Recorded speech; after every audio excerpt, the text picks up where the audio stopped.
Hello everyone, welcome to my channel. तो हम information bulletin देखेंगे इस वीडियो में बीएचयू का रेट का, राइट। सो बोला था कि मॉर्निंग में आएगा बट थोड़ा लेट हो गया, I am sorry for that. So देखिए, इसमें जो भी इंफॉर्मेशन आपको चाहिए होंगी, राइट, अभी तक ऑब्वियसली आपको मिल गई होंगी, बहुत सारे सोर्सेज से आपने पढ़ भी लिया होगा, बट स्टिल बोला था तो इसलिए देखिए, इसमें आपको कोई भी जैसे स्पेसिफिक इन्फॉर्मेशन चाहिए तो यहाँ पे इंडेक्स दिया हुआ है, आप यहाँ पे प्रॉपर टाइटल यहाँ से देख सकते हैं। कोई भी स्पेसिफिक ही इन्फॉर्मेशन चाहिए तो आप वहाँ पे उस पेज नंबर पर विजिट कर सकते हैं और देख सकते हैं उस इन्फॉर्मेशन को। हम वन बाय वन देखेंगे, जो भी इंपॉर्टेंट लगता है वो डिस्कस करेंगे। उसके बाद आपका जो भी कोई क्वेरी हो या कोई क्वेश्चन हो तो आप बता सकते हैं। उसके अलावा बस यही है वीडियो, तो देखिए, तो देखते हैं इसको। तो देखिए, आपको स्क्रॉल डाउन ऑब्वियसली करना होगा। सो पहले तो आपको बीएचयू और इनके जितने भी डिपार्टमेंट्स वगैरह हैं उन सभी के बारे में आपको ओवरव्यू मिलेगा देखने को, राइट। अगर आपको नहीं पता तो आप देख सकते हैं। उसके बाद यहाँ पे और ऑब्वियसली स्क्रॉल डाउन ही आप करेंगे, इसीलिए वो जो पेज नंबर्स है ना वो बहुत इंपॉर्टेंट है, मतलब हेल्पफुल होंगे कि आप फिर डायरेक्टली इस पेज पे आ सकते हैं। एनीवे, सो एडमिशन के लिए ये सारी एसेंशियल क्वालिफिकेशन से रिलेटेड कुछ चीज़ें हैं वो लिखी हैं। So BHU invites applications for admission to following programmes. 3 set में डिवाइड किए गए हैं, 3 प्रोग्राम्स हैं। सबसे पहले through RET 2020 and direct admission RET exempted, ये वाला नहीं, ये पहले हो चुका है, ठीक है। हम जो लास्ट कुछ वीक्स पहले जो एडवर्टीजमेंट आया था वो, राइट। सो ये है रेट 2020, ये हुआ। उसके अलावा यहाँ पे integrated MPhil PhD in environment and sustainable development, ये वाला, और एमफिल, ठीक है। सो अब हम देखते हैं कि अभी जो एडमिशन्स की जिनके लिए यहाँ पे आपको दिख रही हैं, ये जो है एप्लीकेशंस इनवाइट किए गए हैं, उनमें से इनमें से कौन कौन से कोर्सेज अभी अवेलेबल हैं। सो डिसिप्लिन्स जिसके अंडर इस सेशन में फैकल्टीज़ या मतलब फैकल्टी, किस फैकल्टी के किस डिसिप्लिन में इस बार जो एडमिशन्स ओपन किए गए हैं उसमें सीट्स हैं या किस में एनरोलमेंट होगा, राइट। सो पहले हम इसे देखते हैं, उसके बाद आगे मेंशन है सीट्स किस में नहीं है वो भी हम देखते हैं। सो आर्ट्स के केस में Arabic, Tamil, P, maths, Marathi, Persian, German, Urdu, stats, Bhojpuri एवं जनपदीय अध्ययन, राइट, इन सभी में है। कॉमर्स में है, देन ये सारे संस्कृत से रिलेटेड हैं, आप अगर संस्कृत से रिलेटेड हैं तो देख सकते हैं। फिर सोशल साइंसेस में सिर्फ इकोनॉमिक्स है। साइंस में physics, chemistry, maths, stats, geology, biochem, geophysics, CS. Then medicine में एनाटॉमी, कार्डियोलॉजी और ये सारे ही जो ब्रांचेज हैं, डिसिप्लिन्स हैं वो। आयुर्वेदा में सिमिलरली ये सारे डिसिप्लिन्स हैं। देन डेंटल साइंसेज है, लॉ है और एजुकेशन है, राइट। और उसके बाद है कि disciplines in which PhD scholars will be enrolled, मतलब ये जो डिसिप्लिन्स हैं इसमें सिर्फ रेट के थ्रू होगा, एग्जेम्प्टेड वाला नहीं हुआ होगा। तो संस्कृत, विद्या, धर्म, विज्ञान है जिसमें मीमांसा, वेदांता और सांख्य योग, राइट, ये सभी हैं। साइंस में human and clinical genetics. Then यहाँ पे है डिसिप्लिन्स जिसमें कि सिर्फ रेट एग्जेम्प्टेड कैटेगरी के थ्रू एडमिशन होने हैं, दैट इज इसके थ्रू नहीं होंगे, राइट। मुझे तो यही समझ में आ रहा है। सो ये यहाँ पे जितने सब्जेक्ट्स हैं उसमें सिर्फ रेट एग्जेम्प्टेड के थ्रू एडमिशन्स हुए हैं और आप इस बार शायद अप्लाई नहीं कर सकते हैं, यही यहाँ पे मेंशन है। Disciplines in which admission will be made only through RET exempted category, right. So किस में नहीं है। So talking about arts, arts faculty में इंग्लिश में नहीं है। Then French, history of arts, tourism management, Nepali, library and information science, museology, geography, home science, linguistics, Sanskrit, Pali and Buddhist studies, AIHC and archaeology, journalism and mass com, IPR और philosophy, environmental sciences. उसके बाद management studies, then psychology, history, women studies, pol science, pubad, sociology, subaltern studies, Nepal studies, peace research, medicine के ये सारे disciplines. Visual arts में plastic arts, painting, applied arts, textile design, performing arts में instrumental music, vocal and dance, और science में psychology, geography, biotech, zoology, botany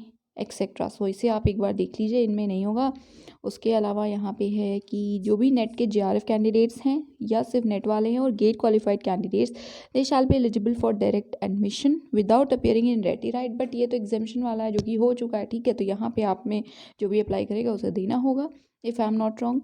और उसके बाद है डिसिप्लिन जिसमें कि कोई भी एडमिशन नहीं होगा इस सेशन में, ठीक है ना। एग्जेम्प्टेड के थ्रू हुआ है ना अभी होगा, राइट, मतलब रेट के थ्रू।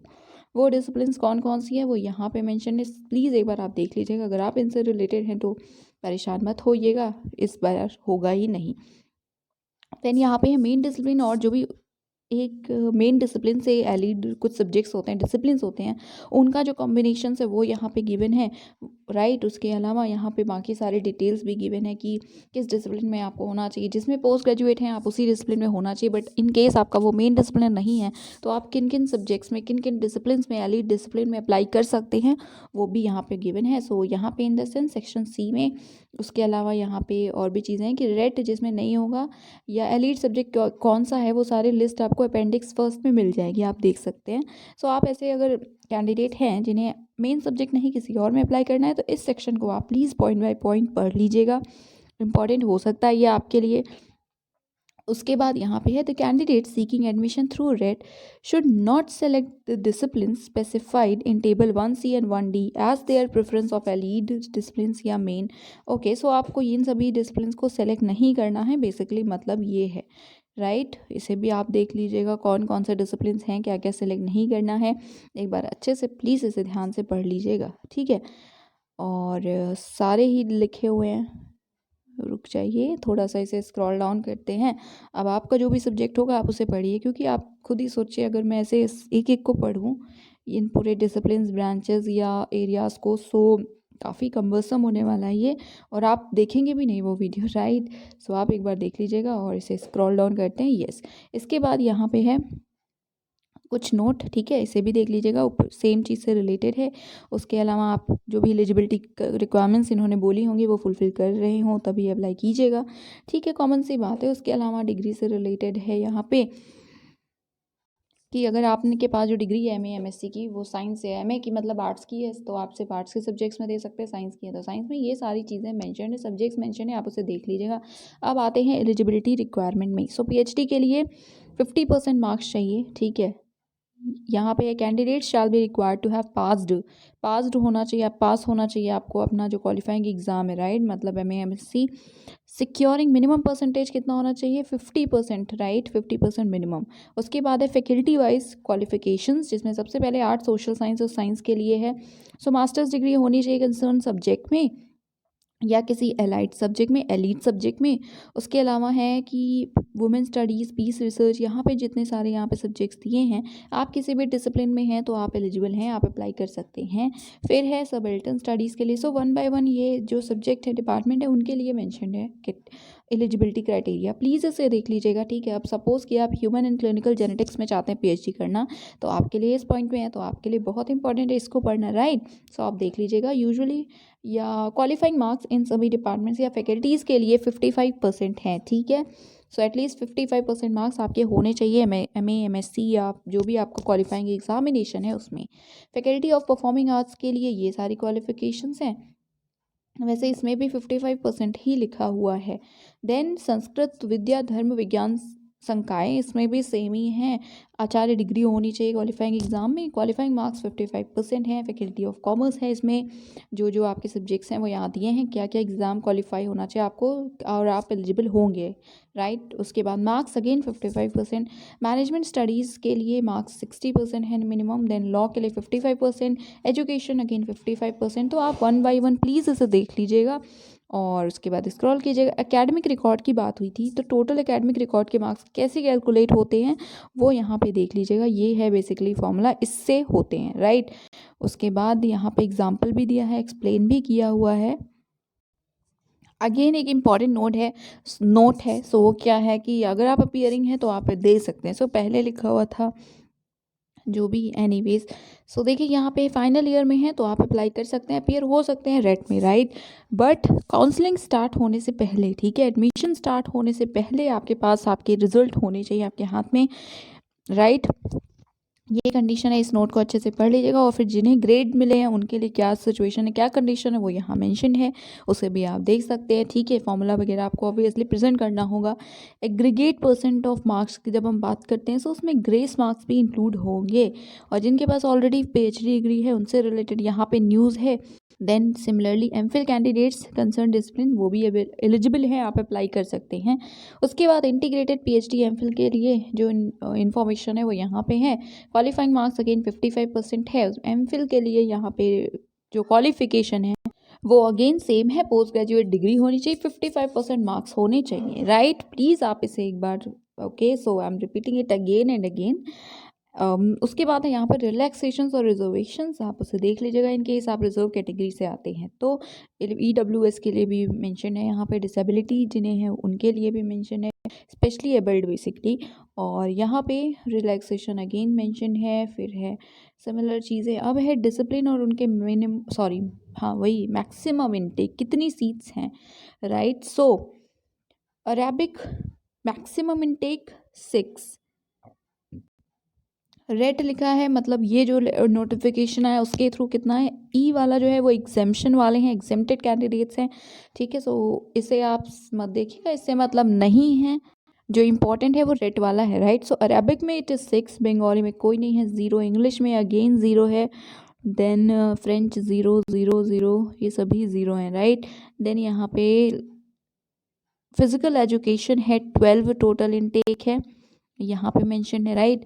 फिर यहाँ पे अगेन 0 है, फिर मैथ्स में 1 है, स्टैट्स में 9 है, देन मराठी में 4, पर्शियन में 10, जर्मन में 3, भोजपुरी एवं जनपदीय अध्ययन में 5, लिंग्विस्टिक्स में 0 ही है, उर्दू में है 4। उसके बाद यहाँ पे बस इस वाले डिपार्टमेंट में that is faculty of arts में इतनी ही सीट्स थी। यस, विजुअल आर्ट्स की बात करें तो इसमें 0 ही है। Yes, painting, applied arts, textile सब में 0 ही है। एजुकेशन की बात करें 8 है, राइट, यहाँ पे देखिए। देन यहाँ पे human rights and duties education 3, law 7, management में 0 है, इकोनॉमिक्स 17, यही वहाँ पे मेंशन था इनिशियली अगर आपको याद हो।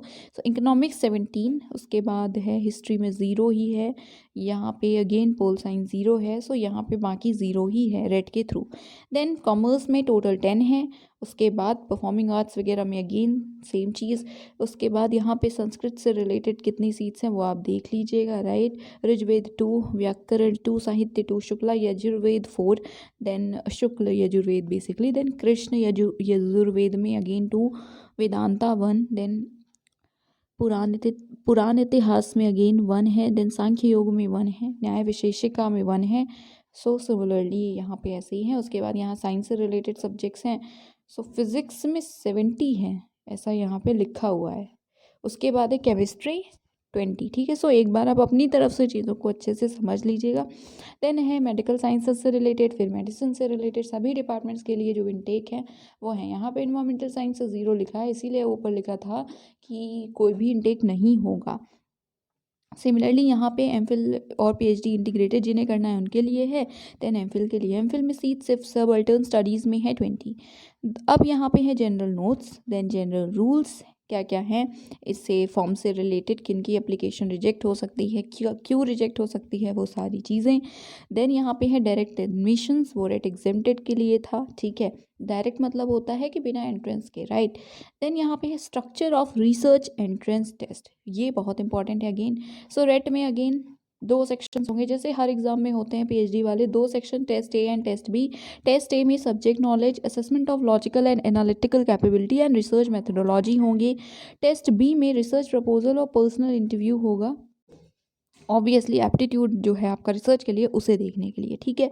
इन दोनों से 2 कंपोनेंट्स होते हैं। टेस्ट ए में आपका 40% क्वेश्चंस होंगे आपके रिसर्च मेथडोलॉजी से, जिसमें ये सारे जो टॉपिक्स दिए हुए हैं, analysis, paper writing, tools, problem, ये सारे इंक्लूडेड होंगे। और जो 60% का वेटेज होगा वो आपके सब्जेक्ट से होगा, ठीक है। सो 60-40 का वेटेज होगा, ठीक है। उसके बाद है टोटल 100 MCQs होंगे, ठीक है।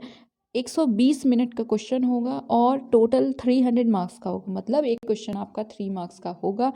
1 मार्क की नेगेटिव मार्किंग है। सो क्वेश्चन पूछा था किसी ने कमेंट में, सो 1 मार्क नेगेटिव है तो 3 मार्क्स मिलेंगे, और अगर गलत है तो 1 डिडक्ट हो जाएगा, ठीक है। 120 मिनट्स का paper, 100 MCQs, 300 marks, -1 negative marking, right. उसके बाद यहाँ रिसर्च प्रपोजल और पीआई है, जो कि जब आप रेट क्वालिफाई कर लेंगे उसके बाद की चीज़ें हैं। सो इसे एक बार पढ़ लीजिएगा in case you are interested. और यहाँ पे है minimum qualifying marks for RET is 225 marks, RET exempted category is 75 marks for admission in PhD. So RET आप देंगे तो आपके पास 225 मार्क्स आपको मिलने चाहिए ताकि आप क्वालिफाई कर सकें basically. So minimum qualifying marks is 225, ठीक है, आउट ऑफ 300। नाइस। देन यहाँ पे पीएचडी से रिलेटेड है कि वो जो एंट्रेंस टेस्ट होगा उसमें क्या क्या चीज़ें होंगी। देन यहाँ पे है जनरल कंडीशंस क्या क्या हैं, सो नेगेटिव मार्किंग होगी। फिर यहाँ एप्लीकेशन फॉर्म और उसकी फ़ी कितनी है, ये चीज़ें मेंशन है। आप इनकी वेबसाइट जिसे हमने कई बार देखा है, सो आप इन पे विजिट कर सकते हैं, फिल कर सकते हैं फॉर्म।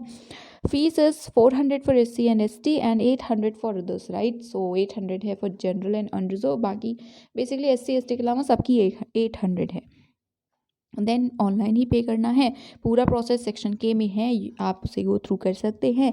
फिर यहाँ पे है एप्लीकेशन फॉर्म। तो आपने लास्ट वीडियो देखा होगा, उसमें हमने अच्छे से देखा था कि मतलब करके नहीं देखा अप्लाई, बट उसमें प्रॉपरली मेंशन है वेबसाइट पे कि कैसे कैसे करना है। सो वो दोबारा पढ़ने की आई डोंट थिंक ज़रूरत है, बट आप एक बार पढ़ लीजिएगा इन केस आपको कोई भी अभी भी इशू हो रहा है तो। एंट्रेंस टेस्ट के सेंटर्स कहाँ कहाँ होंगे, सो CBT मोड से होगी बस, रेट 2020, ठीक है। सिर्फ कंप्यूटर बेस्ड होगा, पेन पेपर मोड से नहीं होगा। 115 सिटीज़ में होगा टोटल, ठीक है। सो सारे ही स्टेट्स कवर्ड हैं, इनमें होगा। सो अंडमान निकोबार में पोर्ट ब्लेयर में होगा, आंध्र प्रदेश की इन सारी सिटीज़ में होगा, जिसमें अनंतपुर, चिराला, चित्तूर, गुंटूर ये सभी सिटीज़ हैं, टोटल 17। अरुणाचल प्रदेश के एक सिटी में होगा, असम में 5 है, बिहार में 12 है, चंडीगढ़ में होगा। उसके अलावा छत्तीसगढ़ के इन 5 सिटीज़ में होगा, न्यू दिल्ली में होगा, फिर गोवा है, गोवा में पणजी में होगा, गुजरात, हरियाणा, ये सभी सेंटर्स के जो भी सिटीज़ हैं आप ऑप्ट कर सकते हैं। आपको ऑप्शन दिया जाता है सेलेक्ट करने का। तो इन सभी जगहों पे आपका जो एग्ज़ाम है वो कंडक्ट होगा, राइट। और यस, ये कुछ बहुत ही इंपॉर्टेंट चीज़ें थी जो हमें डिस्कस करनी थी। आपको और भी कुछ जानना है तो आप बता सकते हैं।